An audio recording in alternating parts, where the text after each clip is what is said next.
네, 오늘 말씀은 시편 26편 1절에서 12절 말씀입니다. 다윗의 시. 내가 나의 완전함에 행하여 싸우며 흔들리지 아니하고 여호와를 의지하여 싸우니 여호와여 나를 판단하소서. 26편은 잘 안 읽고 찬송가 복음송 속에서도 잘 안 나오고, 그래서 26편이 있었나 이렇게 생각이 될지 모르지만 이 다윗의 시편 26편은 우울한 사람, 가을 타는 사람, 섭섭한 일이 있는 사람, 뭐 해야 될지 모르는 사람, 이런 사람에게 꼭 읽혀져야 돼. 그래서 우리가 왜 이렇게 쓸쓸하지? 그러면 다른 거 하지 말고 소주 마시거나 뭐 나가서 담배 한 대 피우고 들어온다든가 이러지 말고 시편 26편을 읽으면 돼요. 술 생각나거든 26편 읽고, 담배 한 대 땡기고 싶으면 26편 읽고, 이러면 그게 술 맛이 없어지고 담배 피우는 기분이 없어지는 거야. 우리 담배 안 피우는데 왜 그 얘기 자꾸 합니까? 우리 술 담배 안 피우면 단계가 그걸 차지하고 또 그런 생각을 하게 됩니다. 자세하게 얘기는 안 해서 그렇지 우리에게 못된 것이 들어있기 때문에 자꾸 뭔가를 하려고 합니다. 그래서 이걸 읽으면은, 오늘 이 시편을 이렇게 읽는 사람은 없어요. 이 시편은 뭔 얘기냐면, 나를 판단하소서, 나를 단련하소서, 내가 행하겠습니다, 내가 안 하겠습니다, 내가 하겠습니다, 은혜를 베푸소서, 이렇게 말하고 있는 겁니다. 우울증에 있는 사람은 일은 아무 일도 없는데 뭔가 불안할 때 우울증이 옵니다. 쓸쓸할 때는 뭔가 급한 것도 없고 두려운 것도 없고 희망도 없을 때 가을 탑니다. 이게 지금 급하면 가을 탈 새가 없어요. 그게 왜 가을 탑니까? 특히 남자는 가을을 잘 탄다 그러는데, 그냥 낙엽이 떨어지는 것만 봐도 쓸쓸해가지고 왜 이럴까 이러면서, 왜 사나 이러면서 그렇게 하는데, 그게 목표가 없고 방향이 없으니까 그런 거예요. 그래서 오늘 시편 26편을 읽으면 그런 생각을 하는 게 부끄럽고 이게 말이 안 된다는 사실을 우리가 알 수 있습니다. 우선 첫 번째로 나를 판단하소서 이렇게 말할 때 내가 나의 완전함에 행했다 이렇게 얘기합니다. 이 다윗 말고는 이렇게 말하는 사람 없습니다. 완전하게 행했대요. 그러면 우리는 다윗의 시는 우리는 못 읽겠네요? 아닙니다. 이것은 우리의 시하고 우리의 시기 때문에 우리가 읽을 수 있는 겁니다. 어떻게 완전하게 행해요? 이게 주님을 의지하면, 뒤에 나왔잖아요. 여호와를, 이게 완전하게 행하니까 주를 의지하는 게 아니라 의지하면 완전하게 되는 거예요. 하나님이 나를 의지하면 네가 내 편이 됐으니까 완전하지. 하나님이 종이 뭐 찌질하고 비실비실하겠냐? 완전하다. 이제 그렇게 하는 거죠. 근데 예수님이 오셔서 예수 믿으면 완전해지는 거예요. 그러니까 뻔뻔스럽죠. 안 그러면 어디라고 고개를 쳐들고 지은 죄인이 그렇게 대듭니까? 근데 우리가 대들 수 있는 것은 예수님이 다 죄를 졌기 때문에, 그 죄 가지고 얘기하지 마라. 죄는 내가 하나님께 진 거지 사람 니한테 진 거 아니다. 경찰서장한테 진 것도 아니고 대법원 판사한테 진 것도 아니고 그 사람 상대방에게 진 것도 아니에요. 맞는 것 같지만 그 사람한테만 문제 해결한다고 해서 해결되는 게 아니기 때문에 결국은 지은 죄는 다 하나님 앞에 진 겁니다. 그러면서 흔들리지 않는다 그래요. 흔들리지 않는다는 건 뭐예요? 주의 길을 찾았다는 거예요. 그리고 여호와를 의지한다고 얘기합니다. 길을 찾으면 문제가 해결됩니다. 길을 못 찾으니까 그렇죠. 제가 이거를 준비하다가 생각이 났어요. 이 시편 26편을 읽으면 행복하겠다. 그래서 하루를 살아도 행복할 수 있다면 나는 그 길을 택하고 싶다. 그 노래를 왜 부릅니까? 길을 못 찾았으니까 그렇죠. 하루를 살아도 행복하면 그 길을 가고 싶은데 길을 못 찾으니까 계속 부르면서도 못 찾는 거예요. 그래서 오늘 길을 찾아야 됩니다. 길을 찾아서 오직 여호와를 의지하는 것이 길을 찾은 거예요. 도를 찾았는 거예요. 그래서 다윗은 항상 주님을 바라보고 있어요. 그러니까 주님 판단하소서. 주님 판단하면 뭐예요? 판단하면 잘못 가지 않아요. 똑바로 가요. 왜냐하면 잘못 가면 하나님 그냥 안 놔두잖아요. 안 내주잖아요. 그러면 다른 사람이 볼 때는 뭐 하나님하고 두 사람 관계를 모르니까 내 길은 내가 가고 있는 거예요. 그래서 26편 1절 이것만 가지고 계속 읽어도 굉장히 도움이 되는데 하도 안 읽으니까 예수님이 기도하는 법은 이렇게 하는 거야. 하늘에 계신 우리 아버지 이러면서 가르쳐주고, 그러니까 지금까지 이 2000년 동안 계속 그것만 하잖아요. 가르쳐준 것만 제대로 해도 돼요. 근데 그것도 계속 건성으로 하니까 무슨 기도했는지도 모르고 죄를 사해 주지도 안 하고 하나님 앞에만 가가지고 계속 죄를 사해 달라 이러는데, 내가 내 죄를 사해 준 것까지 사해 준다 그랬으니까 내가 사해 주고 나면은 사해 준 줄 알고 믿고 그냥 기다리면 되는데, 나는 사해 주지 않으면서 기다려 달라고 사해 달라고만 계속 기도하면 이건 엉터리라는 거예요. 엉터리. 그렇게 기도하라 했는데도 엉터리로 기도하면서 기도했다 이렇게 얘기하는데, 주님 가르쳐 준 기도만 제대로 하면 절대로 기도할 일이 거의 안 생깁니다. 그 기도 하나만 잡고 있습니다. 그 좀 모자라니까 하는 건데, 시편 26편 1절도 그렇게 은혜를 받으시기 바랍니다. 하나님 날 판단해 주세요. 판단해 주세요.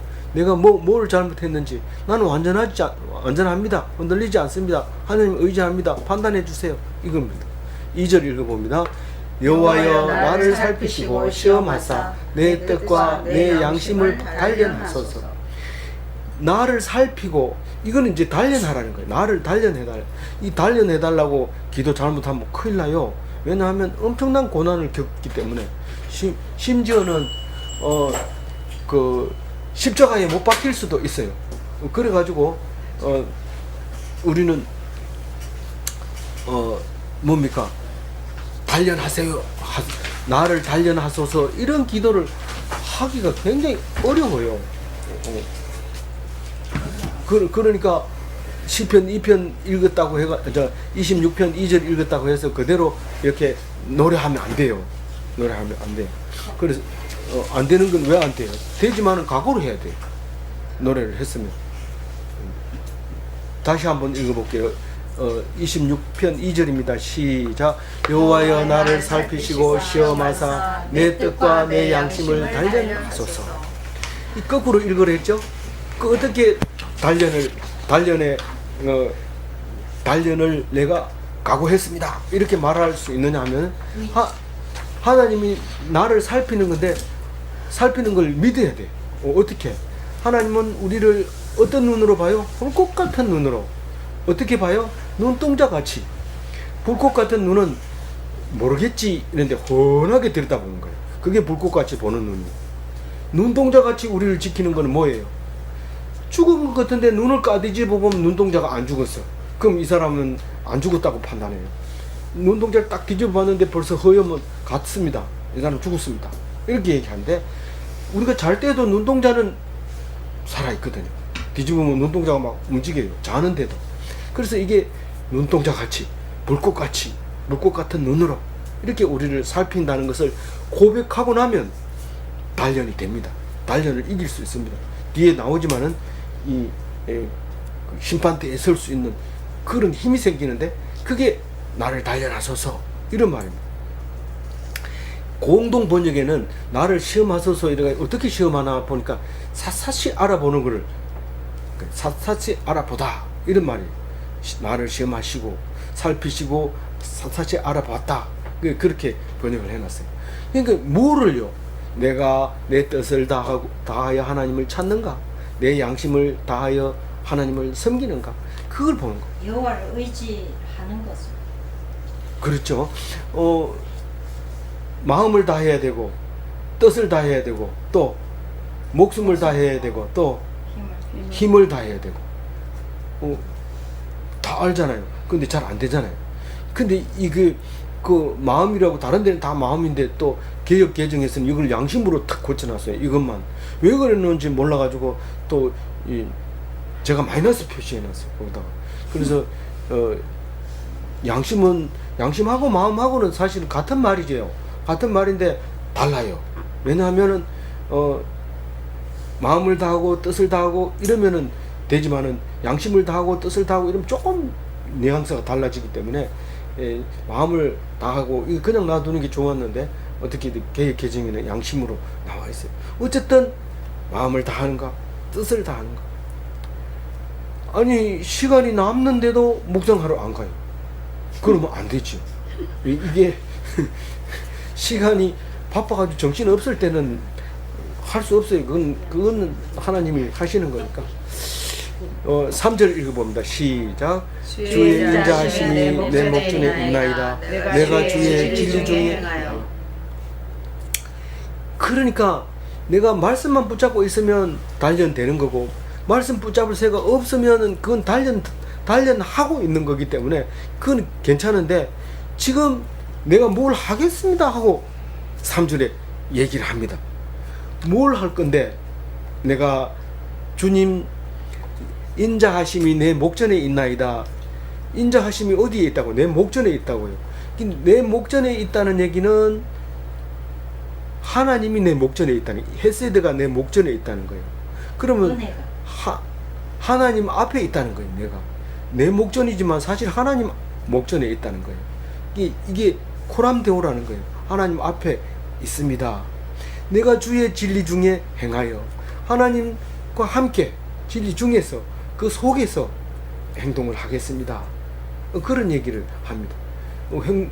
진리 중에서 행하겠다 이러면서 자비를 안 베풀고 배고프다 하니까 가서 밥 먹으라 이러고 춥다 이러니까 따뜻하게 입으라. 아니 옷이 있으면 따뜻하게 입지 뭐 자기한테 와서 춥다고 얘기를 하겠어요. 춥다는 얘기는 옷 달라는 얘기인데 딱 그렇게 얘기를 해버리는 거죠. 그거는 헤세드가 아니죠. 그래서 내가 진리 중에 행하고 하나님 앞에서 인자를 행하겠습니다. 그렇게 얘기를 하는 거죠. 그러면 4절을 읽어봐야죠.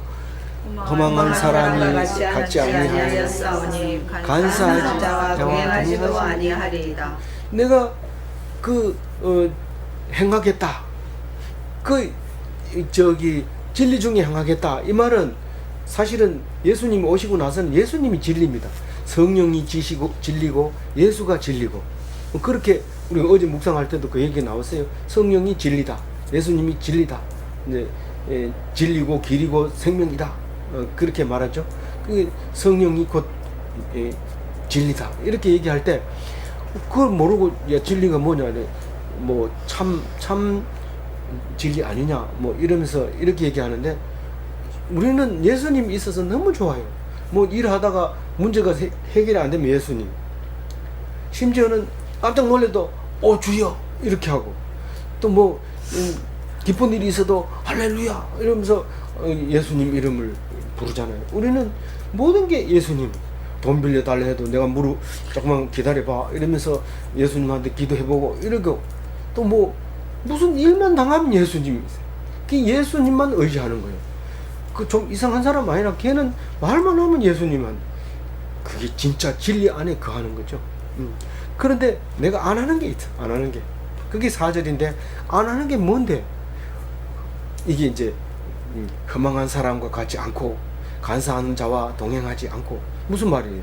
내가 거룩하겠다는 거예요. 내가 거룩하겠다. 구별되게 하겠다. 거룩한 삶을 살겠다는 거예요. 거룩한 삶을 산다 그러니까 우선 일단 직분을 받아야 되고, 또 그런 거리도 또 반듯하게 해야 되고, 말도 사투리 같은 거 이런 거 쓰지 말고 서울 말을 쓰고, 교육받은 사람처럼 똑바로 문장이 딱 되게 해야지, 하다가 어머그리고 뭐 이렇게 뭔 말인지 못 알아듣게 이래 하지 말고. 이게 거룩한 게 아니에요. 이게 구별돼야 돼. 남들이 안 하는 거 하면서, 또 남들이 하는 거 안 하면서 이렇게 행동이 좀 모나야 돼요. 모나면 안 되는데 남들하고 같이 이래 물 흘러가는 것처럼 쫙 흘러가야지. 니 왜 그렇게 자꾸 튀는 행동을 하느냐. 그러니까 네가 미움받고 왕따 당하고 그러지. 예수님은 왕따 중에 왕따였어요. 세상에 그런 사람 같이 간다고 뭐 12명이 어디를 가든지 이 죽기까지 우리가 동행하겠습니다. 싹 흩어져 버려. 딱 체포하는 순간에 막 싹 흩어져 버리고, 베드로만 수제자만 저 뒤에서 슬슬 따라오다가 너지? 이러니까 아니요. 정말 너지? 네, 정말 아니요. 너지? 그러니까 맹세했고 나는 아니라고 얘기해. 이 세상에 이런 왕따가 어디 있어요?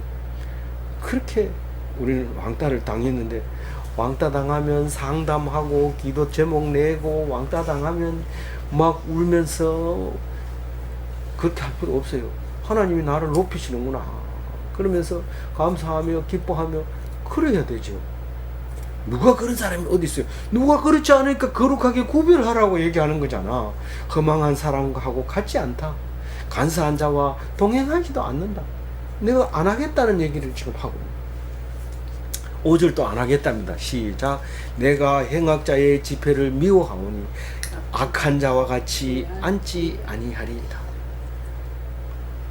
가을 되면 이제 개추 모아놓은 사람들끼리 가을 산행을 가자 이런데 주일날 안 가면 시간이 안 맞아. 주일날 가자 이런데 회비 다 내놓고 주일날 안 갑니다. 구별돼야 되니까요. 왜냐하면 행악자들이 집회를 미워하기 때문에. 거기 가면 술 마셔야 되고 또 여행가 안 부르던 거 또 한 곡 좀 뽑아야 되고 힘들어요. 그래서 그 행악자들하고 가면 안 돼요. 뭐 그 사람들이 꼭 그게 행악입니까? 그게 뭐 악한 겁니까? 그건 아니지만은 우리는 더 하나님 앞에 가야. 행악이라고 하는 건 하나님을 떠나면 다 악입니다. 그렇기 때문에 그것을 떠나야 돼요. 구별을 그럼 뭐 행악자가 아닌 게 어떻게 구별됩니까? 구별할 필요 없어. 성경 말씀대로 하나님 붙잡으면 선한 사람이고 안 붙잡으면 악한 자고 그런 거죠. 우리는 성경을 66권 다 읽고 나서 그렇게 아는 게 아니라 중간쯤 가도 벌써 알아요. 그 정도는. 하나님을 떠나면 악한 자구나. 그래야 되지. 무슨 사람 잡았는 거 그거 가지고 악하다 이런데 그게 아니에요. 성경은 그런 얘기 안 합니다.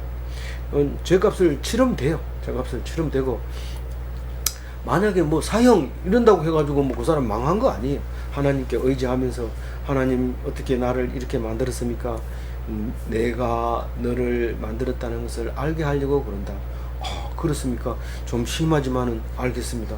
그리고 하나님께 기도하고 사형을 탁 당하면 많은 사람들이 부동 자세로 그걸 지켜봅니다. 어디 흐트러진 자세로 보는 게 아니고 죽는 장면을 바라봅니다. 함부로 얘기도 못하고. 그러면 그 사람은 하나님의 뜻대로 산 사람이죠. 살인자라고 해가지고 무조건 그렇게 하는 거예요. 근데 자살하는 사람은 안 돼요. 자살한 사람은 하나님하고 떠나버리고, 그거는 뭐 장례식 치를 줄 필요도 없이 지가 알아서 배가 터져가지고 창자가 나와가지고 비밭에 가가지고 묻어질 수밖에 없는 그런 사람들입니다.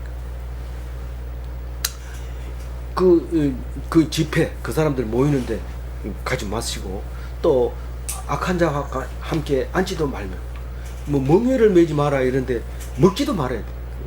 식사도 하지 마. 식당에 안 믿는 사람 많은데 그거는 못 가요.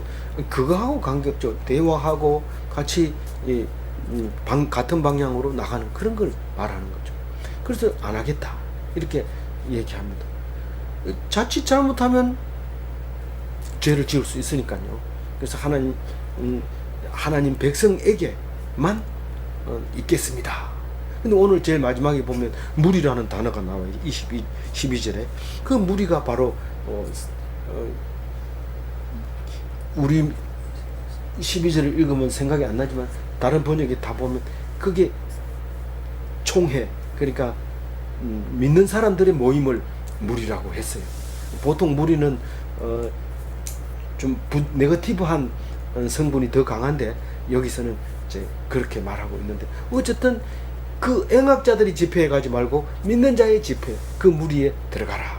이제 들어가겠습니다. 이제 이런 얘기를 하는데, 우리가 힘들고 어려울 때 나는 하겠습니다. 이건 안 하겠습니다. 나를 판단하소서, 나를 단련하소서, 은혜를 베푸소서 이렇게 기도하면 그 못된 그 마음을 다스리던 것이 싹 사라지고 빛이 쫙 들어오면서 기쁨이 넘치게 돼요. 하루를 살아도 행복한 길을 택하시기 바랍니다. 예, 이제 6절 읽어봅니다. 여호와여 내가 무죄함으로 손을 씻고 주의 제단에 두루 다니며. 예. 그 중동 지방 사람들은 이 성경을 읽기 때문에 늘 손을 씻습니다. 나갔다 오면 발을 씻고 이런데 우리는 코로나 때문에 손을 씻긴 하지만은 이게 무죄함으로 손을 씻는 게 아니라 행동을 깨끗하게 함으로써 죄가 없다 이 말을 말하고 있는 거죠. 그래서 주의 제단에 두루 다니면 주의 제단이 여러 군데가 있었던 것 같아요. 이 다윗이 신데 그랬어요. 어쨌든 제단은 한 개밖에 없는데 제단 주위를 돌아다녔는지 모르지만 의미는 정확하게 모르지만 이건 우리를 여러 곳에서 제단을 쌓는다 이렇게 생각하면 돼요. 그러니까 화요일날은 화요 묵상하고 수요일날은 수요 묵상하고 오늘은 여기서 했지만은 다음번에는 또 다른 팀을 만들어서 같이 묵상하고 또 어떤 팀을 만들어서 기도회도 하고 어떤 팀을 만들어서 또 믿는 전도 운동도 하고 이렇게 하는 게 제단에 두루 다니며 이런 뜻입니다. 손을 정결하게 해서 뭐 단절하는 거예요. 그러니까 손을 끊는 거예요. 아니 뭐 문학 모임이라든가 뭐 인문학 강좌라든가 이런 거 안 들어도 돼요. 이 성경 속에 인문학이 다 들어 있는데 이 성경을 보면 인문학이 시시해요. 근데 인문학을 하는 사람들은 그 목숨 걸고 하는데 성경 본 사람은 인문학 하는 거 보면 시시해. 그게 뭐 대화가 안 돼. 그러니까 그런 거 다 끊어버리는 게 손을 씻는 거예요. 그래서 주님만 의지하고 그게 무죄한 거예요. 그래서 이제 두루 다니면서 예배하고 찬송하고 기도하고 격려하고 나누고 그렇게 하라. 하겠다. 그렇게 얘기합니다. 그래 하겠다 해놓고 또 딴 데 가지 마세요. 모임 기독교인들이 모이면은 같이 참석하면서 그렇게 해요. 제가 뭐 이렇게 매일 이렇게 묵상을 안 하면 하고 싶은 게 많습니다. 중국 계명대에서도 지난번에 했는데 중국인 학생을 위한 예배가 있는데 거기에도 뭐 공헌도 좀 하고 싶고 또 같이 가서 예배도 드리고 싶고 그런데 도저히 시간이 안 맞아요. 뭐 오후에도 온라인 예배 드리고 이래서 제가 들어가 보지도 못하고 그렇대. 오늘 이따가 또 기도회 하겠지만은 우리 국내 선교를 위해서 기도해야 됩니다. 그래서 어느 곳에 우리가 제일 중요한 것은 학교 학생들 전도하는 게 제일 중요하고 또 그 교도소라든가 이런 게 빨리 풀려져 가지고 교도소에 있을 때 그래도 마음밭이 제일 부드럽습니다. 더 완악한 사람도 있지만은 대부분은 부드러울 때 씨가 떨어질 수 있습니다. 그리고 시골에 있는 사람들 참 설교 들으려고 가다가 다치기도 하고 이러지만은 그런 시골에 있는 사람들에게 전도할 수 있는 기회가 열려달라고 우리가 기도해야 되는데 그게 주의 제단을 다니면서 손을 씻고 주님만 의지하고 그렇게 하겠습니다 하는 다윗의 모습을 닮아가야 됩니다. 그리고 7절에도 뭘 하겠습니다 그렇게 얘기하는데 읽어봅니다. 감사의 소리로 들려주고 주의 기이한 모든 일을 말하라. 근데 우리는 못돼가지고 이 기독교인들끼리 모였는데도 자꾸 불평불만이 나오고 오늘 밥이 좀 덜 익었더라 뭐 몇 개 나오더라 뭐 불친절하더라 이런 소리가 자꾸 나오지. 그 집에는 그래도 가성비가 좋아. 그 집에는 좀 따뜻한 밥을 먹을 수 있어 좋아. 이렇게 하는 게 그게 감사의 소리잖아요. 그런 거 해야 되는데 자꾸 해야 돼. 그래서 다윗 시를 읽은 사람은 그런 말 안 하거든. 이렇게 소리가 들어보면 이 사람 교회 다니구나. 시편 26편 읽어봤구나. 이게 알 수 있어요. 그래서 더 감사의 소리가 해야 되고 또 하나님이 이렇게도 하되고 우리가 생각에는 그게 되겠나. 근데 하나님 그렇게 해주더라. 제가 최근 들어서 가장 기이한 일은 하늘이 맑다는 겁니다. 그거 어떻게 맑을 수 있어요? 우리가 도저히 맑을 수 있도록 한 기술 자체가 없어요. 방법이 없어요. 근데 하나님 기도를 했더니 맑게 해준 거. 누군가 기도하고 있네. 누가 기도를 했기 때문에 그런 거죠. 그래서 참 이런 기이한 일을 얘기해야 되는데 그런 얘기하면 시시하다고 하면서 잘 안 듣습니다. 나는 뭐 호황된 얘기를 자꾸 하냐 이러면서 안 듣고 어제 저녁에 있었던 뉴스 뭐 이런 거 제일 많이 클릭했는 거 이런 거 가지고 얘기하면 아는 체 하면서 막 이렇게 하는데 시시하고 참 가치 없는 것 같아요.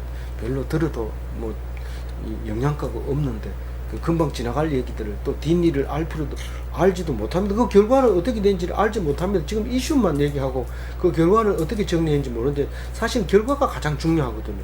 예수님을 십자가에 못 박였으면 죽었다 이렇게 끝났는 게 아니라 그 뒷일이 중요한데 뒷일은 살아났다는 겁니다. 그 뒷일을 얘기 안 하는 게 매스컴입니다. 그걸 꼭 알아야 돼요. 뒷일은 얘기 안 한다. 그게 매스컴이기 때문에 우리는 거기에 목을 매면 안 되는 거예요.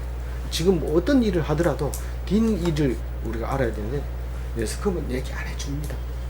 시끄럽게 떠들기만 하고 책임도 안 집니다. 그래서 나는 말하겠다. 뭐를요? 감사의 소리를 말하고 하나님의 기이한 이런 걸 얘기하겠다. 이 감사 소리가 안 나오는데 어떻게 해? 그럼 찬송해라. 그리고 네가 간증해라. 계속. 그게 감사의 소리.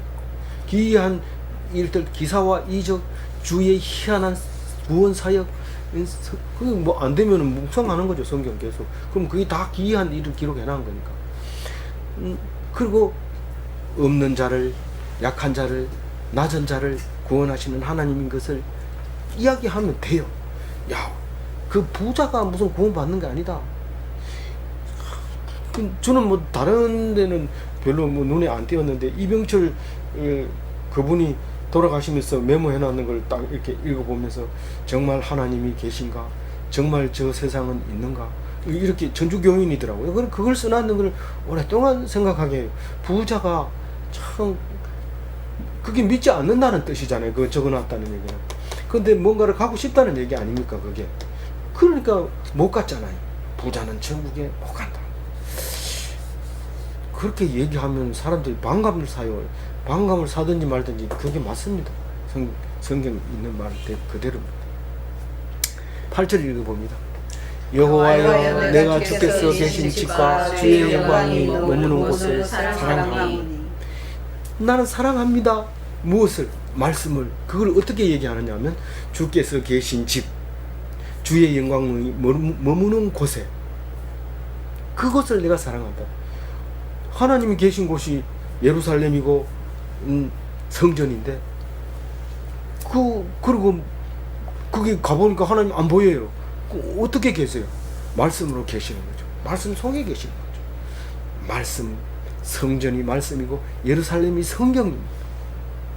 그래서 바빌론 포로 갔다 와가지고는 예루살렘 성전 무너졌는데도 불구하고 한 두루마리를 짐승에다 실어가지고 예루살렘으로 돌아옵니다.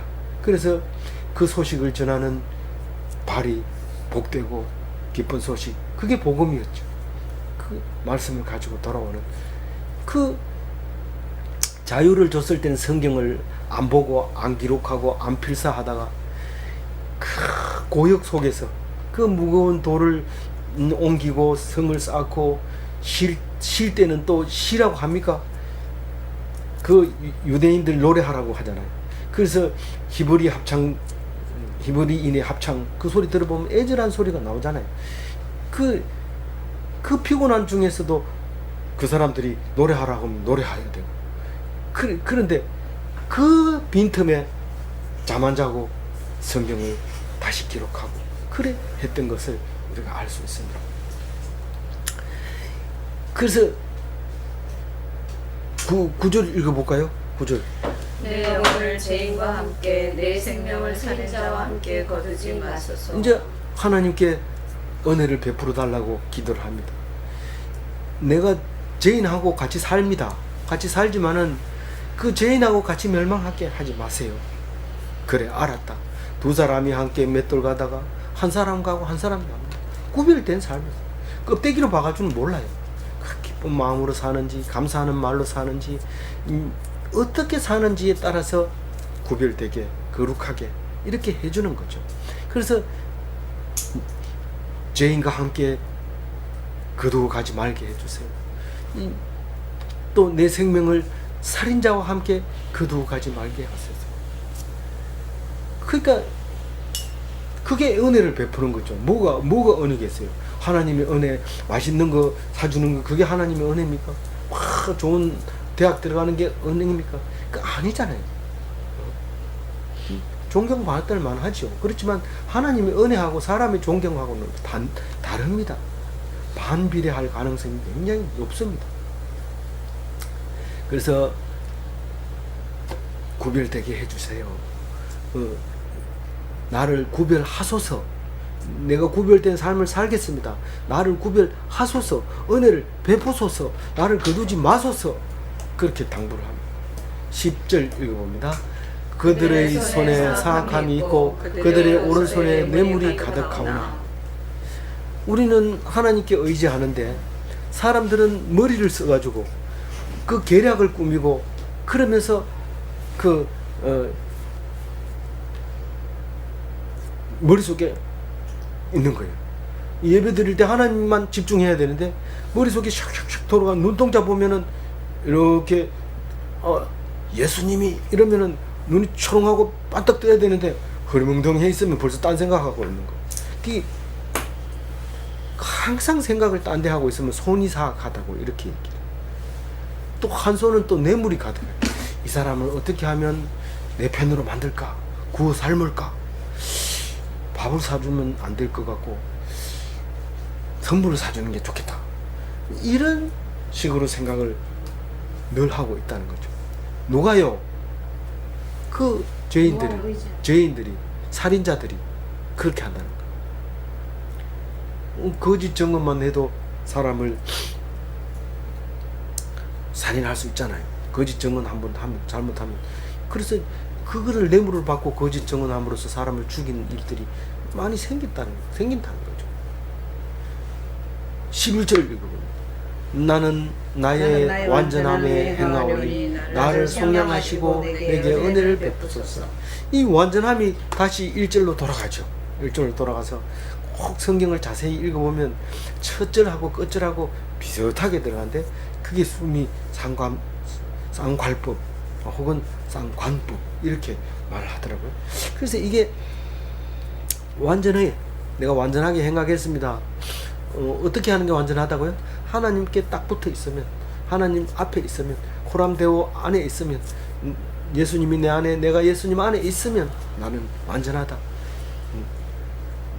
쉬운 말로 뻔뻔해진다. 그러니까 나를 속량하시고, 완전하기 때문에 속량하는 게 아니라 주님이 나를 속량하니까 내가 완전하게 되는 거예요. 속량이 속죄잖아요. 주님이 나를 속죄하심으로 내가 죄가 없습니다. 죄가 없으면 어떻게 돼요? 심판대에 설 수 있습니다. 근데 죄가 없으면 심판대에 서지를 못해요. 다리에 힘이 없어가지고 벌써 죽은 거예요. 자기가 알아요. 자기가 벌써 알아요. 근데 남들에게 뻔뻔스럽게 자기는 그런 죄가 없다 이러는데 판사가 알거든요. 재판을 때리기 전에 벌써 힘이 빠져서 못 섭니다. 심판대에 서지 못합니다. 마지막 절 12절 읽어봅니다. 내 발이 평탄한 데 서사오니 무리 가운데서 여호와를 송축하리이다. 발이 평탄한 데 섰다는 것은 이게 지금 현대어 성경에는 내가 모든 위험 가운데 넘어지지 않고 안전하게 섰으니 이렇게 얘기합니다. 다시 말해서 내가 심판대 앞에 꼿꼿하게 서 있다. 자신 있게 서 있다. 왜냐하면 완전하기 때문에, 내가 부족함이 없기 때문에, 다른 말로 뻔뻔스럽기 때문에 설 수 있다. 그런데 무리 가운데서 여호와를 송축하리이다. 그래서 내가 저기 많이 모인데 체육관에 가가지고 여호와를 송축하면 어떨까 이런 생각을 해봤는데 그 무리가 딴 무리가 아니고 예배드리는 무리, 성가대로 번역하기도 해요. 이 마크 헤라라는 것은 성가대로 번역하기도 하고 집회로 번역하기도 한데 무리라고 번역했어요. 여기서 무리 가운데서 여호와를 송축하리이다 이렇게 말하잖아요. 누가 이렇게 말했어요? 다윗이. 그래서 우리는 예수님 다음에 누가 제일 하나님 닮았냐? 아브라함요 이런 게 아닌데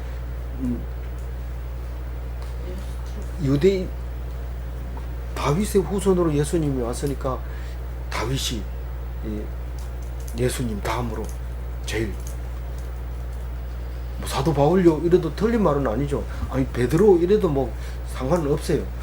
아니면 내가 볼 때는 제일 첫 번 순교한 저기 서대반 집사 같은데요. 어떻게 그렇게 생각하냐? 죽을 때 얼굴에 광채가 났잖아요. 그러면 그 정도 안 됩니까? 그리고 제일 먼저 순교했으니까 우리는 점수를 거기다 절만 주고 싶은데요. 그래 주고 싶은 사람 주는 거고요. 또 나중에 그 사람 닮아갈 테지만 그렇게 하지만 이 유대인들은 예수님을 안 믿는 사람도 다윗은 신앙의 1번으로 삼고 있는 사람이 다윗입니다. 그래서 오늘 우리가 예수님 없이는 심판대에 설 수 없습니다. 자연인은 결코 심판대를 견디지 못합니다. 그런 육체가 없습니다. 기독인은 반드시 심판을 견디고 든든히 서게 됩니다. 그것을 믿고 살아가는 힘 있는, 용기 있는, 기죽지 않는 멋진 기독인이 다 되시기 바랍니다. 아멘. 기도하겠습니다. 하나님 아버지 감사합니다. 오늘 우리에게 시편 26편을 주셨사오니 우울할 때도 읽고 쓸쓸할 때도 읽고 속상할 때도 읽고 실망할 때도 읽고 그리고 나를 판단하소서, 나를 단련하소서. 내가 항하겠습니다. 내가 절대로 하지 않겠습니다. 은혜를 베풀어 주소서 하는 기도를 드릴 수 있고 용기를 얻을 수 있도록 힘주시고 인도하여 주옵소서. 감사하옵고 우리 주 예수 그리스도 이름으로 기도 올리옵나이다. 아멘. 네, 감사합니다.